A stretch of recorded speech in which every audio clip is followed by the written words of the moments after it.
지난주에 우리는 기쁨의 50일 조이마켓을 앞두고 나눈 넘치는 기쁨이라는 말씀을 나누었었습니다. 정말 나누는 것이 얼마나 복된 일이냐. 오늘 주보에 실은 것처럼 우리가 예상한 것보다 훨씬 많은 수익과 또 후원을 여러분들이 해주셨습니다. 제가 지난주 설교 때 이런 이야기를 했었습니다. 오른손이 하는 일을 왼손이 모르게 하라 그랬는데 어떤 분께서 익명으로 꽤 많은 후원 헌금을 연보를 해주셔서 저도 모르게 그 사람이 누구냐라고 했는데 그 순간 즉시 누군가에게 혼났습니다. 목사님, 설교하신 대로 왜 살지 않습니까? 그래서 그 사람을 찾지 않기로 했고요. 그러나 이 마음이 정말 아름답게 잘 전달돼서 그 마음, 정말 하나님을 사랑하는 그 마음까지도 이 금액 액수 어떤 후원금만이 아니라 은혜까지 잘 전달이 될 수 있었으면 좋겠습니다. 이제 우리가 2주 만에 다시 기도 설교를 합니다. 무릎으로 돌파하라. 아주 뭐라 그럴까요? 원색적인 제목이죠. 무릎으로 돌파하라. 우리 삶에 있는 수많은 문제들이 있는데 기도를 통해 그 문제를 뚫고 갑시다. 그런 원색적인 설교 타이틀처럼 오늘 설교 제목도 사실은 좀 많이 노골적인 설교 제목입니다. 왜 이렇게 설교 제목을 지었는지도 여러분들 아실 것이라 생각합니다. 지금 이제 우리가 함께 살아가고 있는 우리 대한민국은 이제 새로운 대통령을 선출하는 이 시간에 놓여 있습니다. 지금 왜 굳이 우리가 선거가 이루어졌는가는 설명하지는 않겠습니다. 지금 한번 설교 때도 말씀드린 것처럼 오늘도 우리가 어떤 메시지를 나눌 것인지 제목부터 그것이 다 잘 나와 있기 때문에 여러분들도 오늘 목사님이 어떤 설교를 하시겠구나 충분히 예상하실 수 있을 거라 생각을 합니다. 그럼에도 지금 우리가 함께 입술을 모아서 마음을 모아서 나라를 위해서 기도합니다 해야 한다는 건 너무나도 당연한 일이 아닌가라는 생각을 하게 됩니다. 그래서 오늘 여러분들한테도 첫 번째 질문이 좀 어떻게 보면 노골적인 질문인지 모르겠어요. 여러분들 사전 투표를 하셨습니까? 혹시 하셨는지 모르겠어요. 아마 여러분들 가운데서 성인이 되어서 처음으로 투표하신 분들도 있을 것이고, 그리고 처음으로 대통령 선거에 참여하신 분들도 있을 것 같아요. 지난번 대선보다는 사전 투표율이 떨어졌다 이런 설명이 나와 있지만, 그러나 평일에 목요일과 금요일 이틀에 벌어진 걸 감안하면 정말 많은 분들이 사전 투표에 참여했다는 것을 알 수 있습니다. 물론 지역마다 차이가 존재하는데 저도 목요일 날 이렇게 퇴근하고 나서 제 집 근처 주민센터에 갔는데 깜짝 놀랐습니다. 주민센터에 사람들이 바깥까지 이렇게 줄을 서서 대기하는 걸 봤었어요. 그래서 이렇게 사람들이 관심이 많았나 이런 새삼스럽게 그런 생각을 하게 되었었습니다. 오늘 말씀은 정말 이런 때 맞춤형 메시지이죠. 흔히 우리가 6월을 호국 보훈의 달 이렇게 이야기하지 않습니까? 나라를 지키고 마음을 바친 분들을 기억하고 기념하는 달인데, 그래서 우리가 좀 이런 생각하는 것 같아요. 나라를 위해서 기도하는 거 그냥 나는 오늘 내 삶과 내게 있는 문제, 내 가정을 놓고 기도하는 거는 좀 자연스러운데 대한민국을 위해서 기도하는 것이 좀 어색하다, 혹시 이런 분들 계실지 모르겠습니다. 그러나 여러분들 우리가 한번 생각해 보십시오. 우리 알고 있는 모든 사람들, 우리는 어떤 한 교회를 다니고 있죠. 그런데 좀 더 벗어나면 나의 가족들, 나의 사랑하는 친구들, 아니면 직장 동료들, 그 모든 사람들을 묶을 수 있는 유일한 공동체가 사실은 대한민국이라는 공동체입니다. 그렇기 때문에 나라를 위해서 기도한다는 개념은 이웃을 위해 기도한다라는 개념으로 이해하셔야 됩니다. 그러니까 우리나라가 잘 먹고 잘 살아 이런 수준이 아니라 이 기도가 이웃을 위한 기도구나, 그리고 또 하나님이 명령하신 이웃 사랑의 구체적인 행위가 될 수 있다는 걸 여러분들 염두에 두셔야 합니다.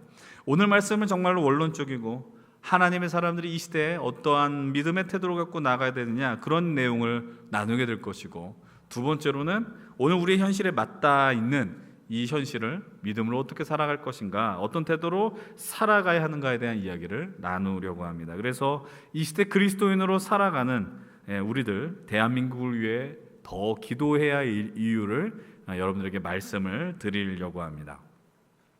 오늘 우리가 택한 이 시편의 표제는 이렇게 시작이 되죠. 성전에 올라가는 노래라고 이렇게 이야기하고 있습니다. 시편 120편부터요 시편 134편을 보면 다 똑같은 표제가 등장합니다. 바로 성전에 올라가는 노래라는 겁니다. 그럼 이들이 성전에 올라가면서 노래를 불러요. 성전에 올라가는 이유는 너무나도 간단합니다. 예루살렘 성전으로 예배하러 나간다라는 겁니다. 오늘 말씀을 하나하나씩 살펴보면 하나님을 예배하러 가는 다윗이 이렇게 이야기를 해요. 오늘 본문 1절의 말씀 한번 같이 읽어봅니다. 사람이 내게 말하기를 여호와의 집에 올라가자 할 때에 내가 기뻐하였도다. 아멘. 다윗의 시이죠. 그러니까 다윗이 이야기를 하는 겁니다. 근데 다윗의 주변에 있는 사람들이 어떻게 가요? 여호와의 집에 올라갑시다라고 말했다라는 거예요. 그때 그 순간에 다윗의 마음이 어떻다? 기뻤다라고 이야기를 합니다. 다윗의 모습을 보면서 다윗이 정말 하나님을 사랑한 사람이었다라는 것을 이 말씀을 통해서도 확인합니다. 사람들이 여호와의 집에 올라갑시다라고 한 말의 의미는 무엇을 뜻하겠어요? 너무나도 당연한 이야기지만 사람들이 하나님을 예배하러 갑시다라고 이야기를 하는 겁니다. 그러니까 다윗이 사람들의 이 말을 들으니까, 다윗이 사람들이 예배하러 갑시다라고 이야기하니까 너무 마음이 기뻤다라는 거예요. 행복했다라는 것입니다. 참 이 말씀을 들으면서 우리들도 누군가 여러분들 옆에서 우리 함께 예배하러 가자라고 이야기할 때 기뻐하는 사람들이 되면 좋겠어요. 그러니까 여러분들 교회에 누군가 가자고 이야기할 때 여러분들 그런 순간 있지 않습니까? 여러분들 주변에 사랑하는 친구나 가족들 교회 다니지 않고 예배하지 않는데 여러분들한테 예배하러 가면 좋겠다라고 이야기하면 그때 참 기쁨이 있거든요. 그냥 우리들도 좀 그런 감격을 누릴 수 있었으면 좋겠어요. 여러분들 향해서 누군가 예배하러 갑시다라고 할 때 너무 행복한 그런 인생들이 될 수 있었으면 좋겠습니다. 근데 그들이 결국 예루살렘에 도달하게 될 때 함께 그들이 발을 딛고 있는 예루살렘을 보면서 다윗이 이렇게 이야기를 합니다. 3절로부터 5절의 말씀인데 이렇게 얘기를 해요. 예루살렘아 너는 잘 짜여진 성읍처럼 잘 세워졌다라고 이야기를 하고 4절 말씀 보면 모든 지파들이, 모든 이스라엘 백성들이 하나님을 찬양하려 가는구나, 예배하러 가는구나 라고 이야기를 합니다. 그리고 5절 말씀 뭐라고 이야기해요? 거기에 다스리는 보좌가 있다. 다스리는 다윗의 보좌가 있구나라고 감탄하고 있다라는 겁니다. 하나님의 택함 받은 백성들이 모두 예배하러 가는 모습을 보면서 다윗이 막 감격했다라는 겁니다. 저는 우리들도 이런 모습들이 있었으면 좋겠어요. 우리들이 예배하러 갈 때 여러분들 뭐 그런 거 광경 보셨는지 모르겠습니다. 어떤 특정한 찬양 집회를 가게 되면 예배가 시작하기 전에나 아니면 예배가 끝이 날 때 줄 지어서 예배실로 들어오거나 나가는 모습 보신 경험이 있는지 모르겠어요. 우리가 그런 수준까지 아니겠지만 바라기는 이제 우리가 예배를 1시 30분에 드리지 않습니까? 그 시간을 딱 앞두고 여러분들이 줄지어서 예배 자리에 오는 역사들이 일어날 수 있었으면 좋겠습니다. 제가 누구를 콕 집고 누군가를 쳐다보면서 이야기하진 않겠지만 그 예배 시간에 맞춰서 오신다면 얼마나 좋을까 이 생각을 해보게 됩니다. 다윗이 오늘 이 자신의 고백을 통해서 이제 백성들을 향하여서 예배하러 간 자들 향해서 이렇게 이야기를 해요. 6절로부터 9절의 말씀 오늘 본문인데 다시 한번 이 본문을 다 함께 길지만 함께 좀 읽어보면 좋겠습니다. 함께 읽겠습니다. 예루살렘을 위하여 평안을 구하라. 예루살렘을 사랑하는 자는 형통하리로다. 내 성 안에는 평안이 있고 내 궁중에는 형통함이 있을지어다. 내가 내 형제와 친구를 위하여 이제 말하리니 내 가운데 평안이 있을지어다. 여호와 우리 하나님의 집을 위하여 내가 너를 위하여 복을 구하리로다. 아멘. 오늘 이 본문을 읽으면서 우리가 하나님께 드리는 기도의 제목은 어떠해야 되는가 좀 점검을 해보려고 합니다. 말씀드렸던 것처럼 20편의 화자 다윗은 예루살렘 성전으로 나아가는 예배를 드리러 나아가는 이들을 향해서 요청합니다. 그것이 무엇입니까? 첫 번째죠. 예루살렘을 위하여 평안을 구하십시오라고 이야기를 합니다. 예배자들 위해 요청하는 겁니다. 믿는 자들 향해서 요청하는 겁니다. 그들이 함께 구하는 예루살렘의 평안, 이 평안은 히브리어로 우리가 잘 알고 있는 샬롬이죠. 이 말씀을 전하는 화자가 다윗이지만 이 다윗의 마음을 감동시키는 분은 누구입니까? 바로 하나님이십니다. 하나님께서 다윗을 통해 요청하는 겁니다. 예루살렘을 위하여 평안을 구하라. 한번 생각했으면 좋겠습니다. 이스라엘 백성들에게 예루살렘은 어떤 위치였을까요? 어떤 존재였을까요? 예루살렘은 그냥 단순히 하나의 지명이 아니었습니다. 그들에게는 믿음의 영적 고향이었고요. 그리고 그들의 정체성을 지켜주는 자리가 바로 예루살렘이었다라는 사실입니다. 혹시 여러분들 가운데 어렸을 때부터 연신교회에 다니신 분들이 계십니까? 아마 여러분들이 성인이 되어서 연식교회 오신 이들과는 좀 다른 느낌으로 교회가 다가올 것입니다. 왜냐하면 내가 여기서 내 믿음을 키웠고 자라왔고 하나님을 만났다라고 한다면 좀 더 이 연식교회를 바라보는 느낌이 다를 것이죠.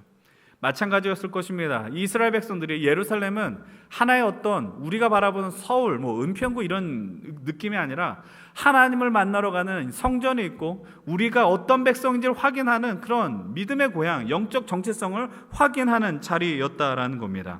자신의 뿌리를 찾는 자리였다라는 것이죠. 그래서 그 다윗은 예배자를 요청합니다. 너희들의 믿음의 고향이고 영적인 뿌리가 있는 예루살렘을 위하여 평안을 구하라라고 요청합니다. 이 다윗의 요청을 오늘 우리식으로 한번 변형해서 말씀드리면 좋겠습니다. 오늘 설교의 제목이기도 합니다. 바로 대한민국을 위하여 평안을 구하라라는 것이죠. 대한민국의 평안을 구하라, 대한민국을 위하여 평안을 위한 기도를 드려라라고 요청하고 있는 겁니다. 오늘 우리가 함께 살아가는 이 시대와 또 이 시간들, 이 나라는 진실로 하나님이 주시는 평안이 필요한 시대입니다. 샬롬이 필요한 때라는 것이죠. 여러분, 이 평안의 히브리어 잘 알고 있는 샬롬이다라고 말씀드렸습니다. 이 샬롬의 진짜 뜻이 무엇이냐? 몇 차례 말씀드렸습니다. 분쟁이 없는, 전쟁이 없는 조화로운 관계가 이루어진 상황이 바로 샬롬이었다라는 겁니다.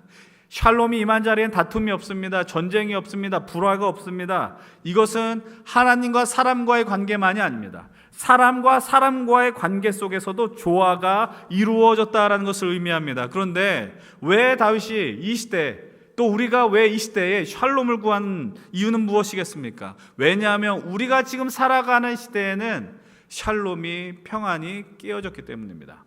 사람이 서로 다퉈요. 사람이 서로 미워하고 갈등이 벌어지고 분열이 벌어지는 게 아무렇지도 않게 되었다라는 사실입니다.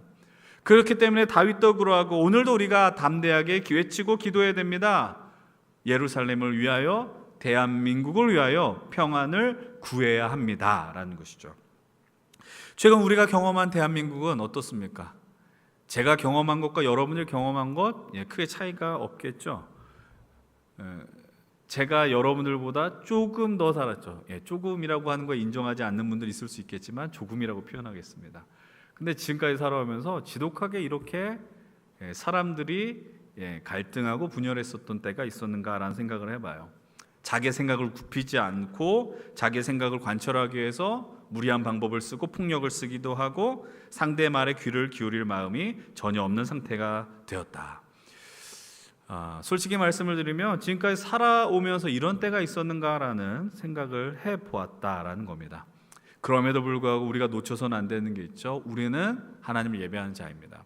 하나님을 믿는 사람들이고요. 그래서 우리는 이 세상 속에 하나님이 우리를 다스리고 하나님 우리를 붙든 통치자로 고백해야 하는 것입니다. 그리고 하나님 나라를 소망해야 됩니다. 하나님 나라를 소망한 우리들이 포기하지 말아야 하는 일이 있습니다. 바로 대한민국을 위하여 평안을 구하는 일입니다. 그래서 다윗이 예루살렘 평안을 간절히 구하면서 그 예배 자리에 있는 이들이 어떻게 기도해야 되는가를 설명해 줍니다. 오늘 본문 6절 하반절 그리고 7절 말씀입니다. 함께 읽어보도록, 제가 한번 읽어보도록 하겠습니다. 함께 읽어보겠습니다. 예루살렘아, 너를 사랑하는 사람들에게 평화가 있기를, 내 성벽 안에 평화가 깃들기를, 내 궁궐 안에 평화가 깃들기를 빈다 하여라. 아멘. 예루살렘아라고 이야기하면서 뭐라고 하는지 잘 보셔야 돼요. 너를 사랑하는 사람들에게, 다시 한번 정리를 해드릴게요. 이 말씀을 잘 보셔요. 예배하러 올라가는 사람들을 향해서 예루살렘아, 너를 사랑하는 사람들, 예배하는 사람들에게 평화가 있기를, 그리고 그 성벽 안에, 예루살렘 안에 평화가 있기를, 그리고 궁궐 안에 평화가 있기를. 이것을 오늘 우리의 표현으로 이야기한다면 어떻게 해석할 수 있을까요? 방금 봤었던 그 장면입니다. 뭐라고 이야기할 수 있습니까? 대한민국을 사랑하는 사람들에게 평화가 있기를, 샬롬이죠. 대한민국 안에 살아가는 모든 사람들에게 평화가 있기를. 그리고 궁궐은 어떤 걸 의미할까요? 대한민국의 지도자들에게 평화가 있기를 기도해야 한다는 겁니다. 그냥 큰 덩어리의 국가만이 아니라 한 사람 한 사람 국민들과 지도자를 위한 기도를 요청합니다. 왜 이렇게 기도하라라고 다윗이 말할까요? 예루살렘의 샬롬은, 이 얘기를 정말 잘 들으셔야 돼요. 예루살렘의 샬롬은요, 그 성전에 올라가는 사람들만을 위한 샬롬이 아니라는 겁니다. 오늘 이 말이 우리 이 말씀 메시지의 아주 기본적인 그 핵심 메시지입니다. 예배하러 가는 자들만의 샬롬이 아니라 그들이 함께하는 모든 자들에게 임하는 샬롬임을 다윗은 믿고 있었다는 겁니다. 다시 말씀을 드리면, 우리가 오늘 하나님 믿고 살아가는 일이요, 여러분들이 예배하는 일이요, 여러분들이 기도하는 일은 여러분들 개인만을 위한 샬롬을 위해서 나가는 것이 결코 아니라는 거예요. 우리가 예수 믿는 이유, 나의 형통만을 위해서 믿는 게 아니라 나와 함께 살아가는 그들에게 샬롬이 임해야 한다라는 거예요. 그게 우리가 분명히 예수 믿고 살아가는 이유가 되어야 한다는 겁니다. 저는 우리가 하나님을 믿고 살아가는 이유를 잊어서는 안 된다고 생각을 합니다. 왜 하나님이 우리에게 공동체를 주셨을까요? 왜 우리에게 국가를 주셨을까요? 왜 우리에게 교회를 주셨을까요? 하나님을 왜 혼자만 누리는 것이 아니라 함께하며 누리게 하셨을까요? 이 질문 앞에 진지하게 서 계셔야 합니다. 제가 종종 이런 표현을 썼어요. 주님께서 우리 한 사람의 죄를 구원하기 위해 오셨다는 사실이에요. 이거는 부인할 수 없는 사실입니다. 여러분들 개인 한 사람의 죄악, 여러분들의 연약함을 위하여 오셨어요. 그런데 예수 그리스도의 십자가가 오직 여러분 한 사람의 평화와 성공과 샬롬을 위해서 왔다라고 생각한다면 그 예수 그리스도의 십자가를 폄훼하는 일이라는 거예요. 예수님이 물론 여러분들 한 사람의 가치가 중요하지만 나만을 위해서 오셨다. 얼마나 큰 문제가 있느냐라는 겁니다. 오늘 설교의 메시지 주제는 사실은 미리 몇 주 전부터 나와 있었습니다. 뭐 당연하겠죠. 오늘 6월 달이기도 하고 또 6월 첫 주, 가장 큰 일이기 때문이에요. 우리가 함께하는 대한민국을 위해 기도합시다. 이건 너무나도 당연히 몇 달 전부터 나와 있었는데, 근데 어떤 본문은 나눌지에 대한 좀 고민이 있었어요. 어떤 본문으로 좀 이 얘기를 나눌까? 나라를 위해서 기도한다는 건 정말 중요한 일인데 어떤 본문을 택하고 나누어야 될까? 이야기를 많이 생각했어요. 근데 구약 성경을 보면은 나라를 위해서 또 민족을 위해서 기도하는 사람들이 꽤 많이 등장하더라고요. 근데 그 사람들을 거의 대부분 내용이 뭐냐면 민족의 죄악을 두고 기도했습니다. 그 믿음의 한 사람이 민족의 죄악을 두고 기도한 장면들이 너무나도 많이 나왔습니다. 모세도 그렇게 기도했습니다. 솔로몬도 그렇게 기도했고요. 느헤미야도 그렇게 기도했습니다. 다니엘도 그렇게 기도했습니다. 그 믿음의 한 사람이 하나님 앞에 철저하게 회개하고 회복의 은혜를 간절히 구했었다라는 거예요. 그럼 한번 생각해 보시죠. 왜 그 한 사람이 그렇게 엎드렸을까요? 왜 그 한 사람이 이 나라를 붙들고 기도했을까요? 간단합니다. 아무리 그 민족이, 그 나라가 타락하고 죄를 범하였어도 그럼에도 하나님의 은혜를 구하고 구원받게 해달라고, 살려달라고 간구한 이유는 이 샬롬이, 이 평안이 나 자신에게만 임하는 것이 아니라 우리가 함께 살아가는 자리에 임해야 한다는 것을 그 믿음의 사람은 알고 있었기 때문이라는 겁니다. 사랑하는 여러분들, 하나님의 샬롬은 성도들이 독점하는 어떤 권리와 권력이 될 수 없음을 기억하시길 바랍니다. 하나님의 은혜는 모든 이에게 열려있는 하나님의 사랑의 증표임을 믿으시길 바랍니다. 우리가 그 은혜를 세상에 맛보기 위해서 무엇을 해야 할까요? 몇 차례고 반복해서 말씀드립니다. 기도하셔야 됩니다. 오늘 다윗이 8절을 통해서 뭐라고 이야기합니까? 8절의 말씀 이렇게 이야기합니다. 함께 읽어보죠. 내가 내 형제와 친구를 위하여 이제 말하리니 내 가운데 평안이 있을지어다. 사랑한 나의 형제와 사랑한 나의 친구를 위하여 평안을 외치는 겁니다. 샬롬을 외칩니다. 처음에 말씀드렸던 것처럼 오늘 우리 시대에는 다툼이 너무 많습니다. 갈등이 많이 벌어지고, 근데 여러분 우리가 잊어서는 안 되는 게 있습니다. 어떤 시대나 갈등은 존재했습니다. 어떤 시대나 다툼은 존재했습니다. 그런데 그 갈등을 풀어가는 도구가 있었습니다.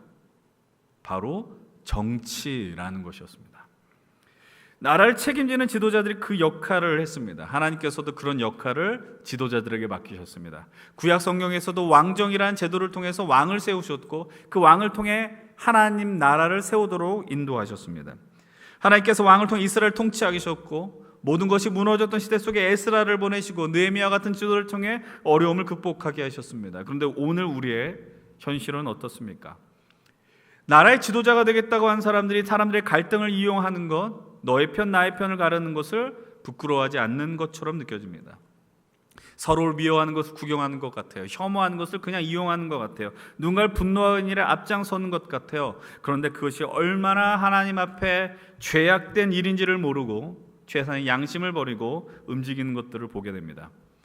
이런 현실을 보면서 우리가 마치 오늘 우리의 주어진 삶의 모습들이 하나의 어떤 게임처럼 바라보는 것은 아닌가 이런 생각을 합니다. 게임을 이기기 위해서 아이템을 써야 되고 그러면서 누군가의 함정을 파야 되고, 근데 사람 사는 일은 결코 그런 공간이 될 수 없다라는 것이죠. 갈등과 분열 대신 하나가 되도록 힘을 모아야 하는 것, 우리가 예수를 믿는다면 당연히 그런 모습을 갖고 살아가야 하는 것 아니겠습니까? 그런데 오히려 갈등과 분열을 조장하는 자리에 제일 앞장서는 이들이 만약에 오늘 본문으로 표현하면 예루살렘으로 올라가는 자들, 그리고 오늘 우리식으로 표현하면 대한민국을 살아가는 이들에게 그런 갈등과 분열을 조장하는 게 교회처럼 비춰지는 것은 아닌지를 우린 정말 깊이 생각해 보셔야 합니다. 제가 설교 시간에 종종 그런 이야기 많이 했죠. 그런 마음을 표현했습니다. 사회적 분열과 갈등과 혐오를 일으키는 교회가 있다면 그 교회를 떠나야 한다라는 거예요. 단언컨대 그런 교회는 그래서는 안 됩니다. 예수 믿는 사람들은 그래서는 안 됩니다. 여러분들 성인이 돼서 세상을 볼 수 있는 어떤 시각들이 있지 않습니까? 그렇다면 우리는 어떠한 역할을 감당해야 할까요? 그리고 오늘 말씀의 제목처럼 대한민국을 위하여 평안을 구하는 공동체가 되어야 해요. 우리 교회는, 우리 공동체는, 우리 힘센 하늘 가족들은 대한민국의 평안을 위하는 공동체가 되어야 합니다. 그래서 우리가 그 평안을 구하기 위해서 기도할 때 그 기도의 내용이 조금씩 다를지 모르겠습니다. 하나님 주신 샬롬을, 그냥 평안을 구하는 이들이 있을 것입니다. 누군가는 하나님 앞에 하나님 우리 모두 행복하게 해주세요라고 기도할 수도 있고, 하나님 우리 모두 다 건강하고 잘 먹고 잘 살 수 있게 해주세요라고 기도할 수도 있습니다. 그것이 우리가 대한민국을 위하여 평안을 구하는 기도의 제목이 될 수 있다고 생각합니다. 저는 우리가 드리는 기도의 제목들이 다 달라도 괜찮다라고 생각합니다. 그렇지만 진실로 우리 안에 분노와 갈등으로 자신의 어떤 편을 세우려고 어떠한 리더십들이 있지는 않는가, 그런 리더십들을 바라보면서 그들은 자격이 없다는 걸 기억하셔야 돼요. 여러분, 누군가 편을 가르면서 리더를 하려고 한다는 것은요, 하수라고 표현해야 돼요. 하수라고. 목회 가운데서도 그렇게 목회하시는 분들이 가끔 계세요. 나의 편을 이용해서 자신의 힘을 가지려고 하는 거, 절대로 그래서는 안 된다라는 겁니다. 사랑하는 여러분들, 오늘 이 자리가 진실로 우리가 나라를 위해서 함께 기도할 수 있는 자리가 될 수 있었으면 좋겠습니다. 샬롬을 구할 수 있는 자리가 될 수 있었으면 좋겠습니다. 제가 처음 여러분들한테 이렇게 말씀을 드렸어요. 이 평안을 구하기 위해서, 그렇다면 오늘 우리가 우리 현장에서 할 수 있는 일이 과연 무엇입니까? 내 진실로 할 수 있는 일이 무엇입니까? 믿음으로는 무엇을 하자 그랬어요? 기도하자 그랬잖아요. 그럼 오늘 우리 삶 속에서 구체적으로 할 수 있는 일은 무엇일까? 말씀드렸던 것처럼 우린 지난주 목요일, 금요일 사전투표를 진행했고 이번 주 화요일 본투표를 하게 됩니다. 제가 이 자리에서 누가 대통령이 되어야 됩니다, 몇 번이 되어야 됩니다라고 결코 이야기하지 않습니다. 대신 여러분들에게 말씀드리고 싶은 건 이것입니다. 여러분들에게 주어진 권리를 가볍게 생각하지 마십시오라는 거예요. 그 권리가 무엇입니까? 바로 여러분들 투표할 수 있는 투표권이죠. 꽤 많은 청년들에게 들었던 이야기입니다. 뽑을 사람이 없습니다. 이 사람도 별로고 저 사람도 별로입니다. 그래서 저는 제 권리를 투표하지 않는 곳에 행사하겠습니다라고 이야기하는 것을 많이 들었습니다. 근데 누군가 이렇게 이야기를 하더라고요. 선거란 최선을 선택하는 것이 아니라 최악을 피하는 일이다라고 이야기를 하더라고요. 물론 그 말도 일리 있는 말이죠. 그러나 오늘 여러분들에게 부탁을 드리고 싶은 건 이것입니다. 오늘 내게 주어진 그 권리를 제대로 행사하지 않으면서 제일 안 좋은 태도예요. 온 세상이 다 잘못됐다라고 하는 양비론이라고 그러죠. 저 사람도 나쁘고 저 사람도 나빠. 이런 태도는 비겁한 태도라는 겁니다. 혹시 오늘 설교를 들으면서 누군가는 이렇게 생각할 수도 있을 것 같아요. 목사님 왜 이렇게 설교를 정치적으로 하냐, 이렇게 지적할 수도 있을 것 같아요.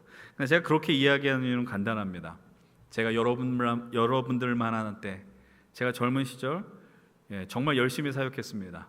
목회에 집중한다고 최선을 다한다고 하면서 그냥 교회만 신경 썼습니다. 그랬더니 대한민국 사회가 어떤 사회인지 온전한 시각을 갖지 못했다라는 거예요. 제 나이 20대 후반, 30대 초반까지도. 그럼 제가 열심히 하면 내가 하나님 앞에도 인정받겠지, 사람들에도 인정받겠지. 근데 살아오면서 그것이 얼마나 예수 믿고 살아가는 그리스도인으로서 책임을 외면하는 일인가를 뼈저리게 느끼게 되었다라는 겁니다. 우리가 서로를 살리고 행복하게 살아가는 것, 생명의 은혜가 흘러가야 되는 것, 그것을 추구하는 것이요, 예수 믿는 사람이 마땅히 행해야 하는 일이 아니냐라는 거예요. 어떻게든 누군가를 이기고 동물의 세계에서 우리가 흔히 말하는 양육강식의 태도로 살아가는 것이 세상에 너무 많다라는 것을 너무 늦은 나이에 깨닫게 되었습니다. 후회가 있었기 때문에 제가 이런 때가 되면 여러분들에게 이렇게 말씀을 전하는 것입니다. 사랑하는 여러분들, 잊지 마시길 바랍니다. 하나님 나라를 살아간다는 건 여러분들 이 땅의 삶을 다 하고 저 세상 가서 물론 천국을 소망하는 것 귀한 믿음의 일이지만, 그러나 하나님 나라를 산다는 것, 바로 지금 이곳에서 어떻게 하면 내가 이 샬롬을, 평안을 누릴 수 있는가 진지하게 고민하는 것, 그것이 바로 하나님 나라를 살아가는 것임을 잊지 않으시길 바랍니다. 그렇다면 여러분들이 누려야 하는 그 권리를 어떻게 행사해야 할까요? 그것을 모르겠다라고 생각하는 분들이 계십니까? 저는 오늘 이 자리에서 너무나도 신앙적이고 너무나도 믿음적인 관점에서 말씀드리지 않겠습니다. 대신 아주 심플한 답변을 드리겠습니다. 그냥 상식선에서 보시면 돼요. 상식선에서 오늘 왜 이런 일들이 벌어졌을까? 상식의 시선을 갖게 된다면 적어도 어리석은 선택은 하지 않을 것입니다. 이제 말씀을 정리하려고 합니다. 사랑하는 여러분들, 스스로 이렇게 한번 질문하십시오. 오늘 여러분들은 우리가 함께 살아가고 있는 나라를 위하여서 얼마나 기도하고 있습니까? 다시 부탁을 드립니다.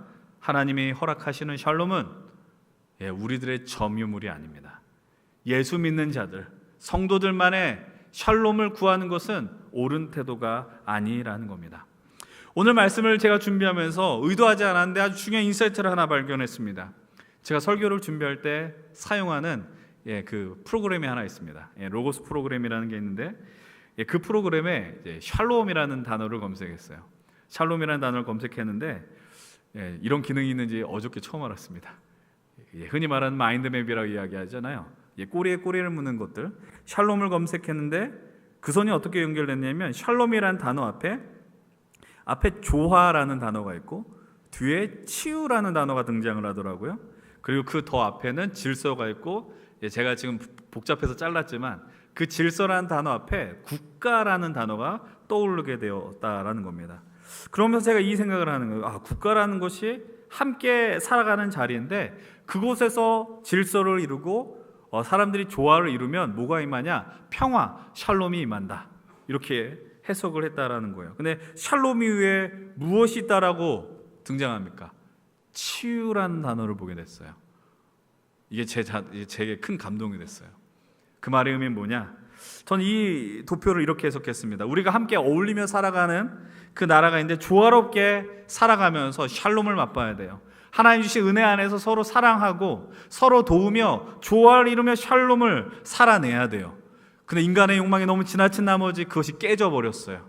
서로를 비난하고 공격하고 분열의 역사가 멀어지는 거예요. 자신의 욕망을 위해서 지도자가 한 뜻이 되게 모여야 되는데 편을 가르고 세대를 나눴단 말이에요. 그러면서 깨짐이 벌어지니, 샬롬이 깨지니 어떤 일이 벌어져요? 다 아파하더라라는 겁니다.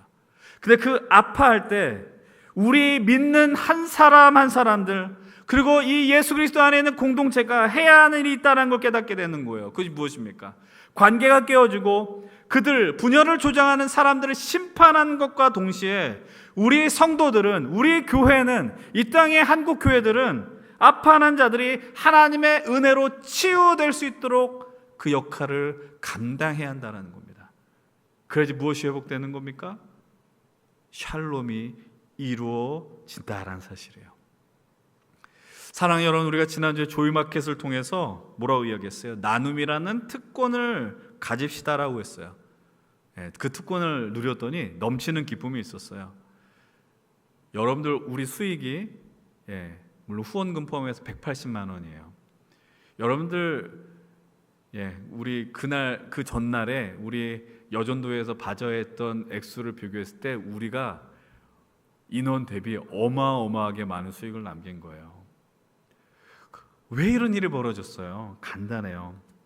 우리가 마음속에 이 시대에 누군가 아파한 사람이 있음을 확인했잖아요. 그들이 일어나기를 원했다고요. 그래서 여러분들 마음이 모아졌어요. 그래서 그 180만 원이라는 어마어마한 후원이 들어오게 됐어요. 우리가 지난주에 했었던 일 아무 일 아닌 것처럼 느껴질지 모르겠어요. 그냥 경매하고 웃으면서 즐겁고 막 떠들고, 근데 하나님은 그 일을 통해서 그곳에 샬롬이 임하길 원하셨다라는 사실이에요. 우리가 하는 거 별것 아닌 것 같지만 그걸 통해서 하나님이 일하신다면 하나님이 얼마나 기뻐하시겠습니까? 사랑하는 여러분들, 다시 한번 말씀을 드립니다. 샬롬, 우리만 누리는 것이 되어서는 안 됩니다. 대한민국을 위해 평안을 구하시는 여러분들이 되기를 원합니다. 하나님 오늘 우리를 향하여 명령하십니다. 대한민국을 위하여 평안을 구하라. 대한민국의 샬롬을 위하여 기도하라. 대한민국의 샬롬을 위하여 바른 판단을 하라라고 요청하십니다. 오늘 이 말씀이 여러분들에게 어떠한 도전이 될지 모르겠습니다. 그러나 여러분들의 이 삶의 모든 것들이 가치가 새겨가니 주님께 고정됨으로 말미암아 내가 이 땅에 살아가는 곳에 하나님 나라가 이루어지며 하나님의 샬롬이 임하는 역사가 이루어지길 원합니다라고 간절히 원하는 놀라운 일들이 이루어지길 주의 이름을 간절히 축원을 드립니다.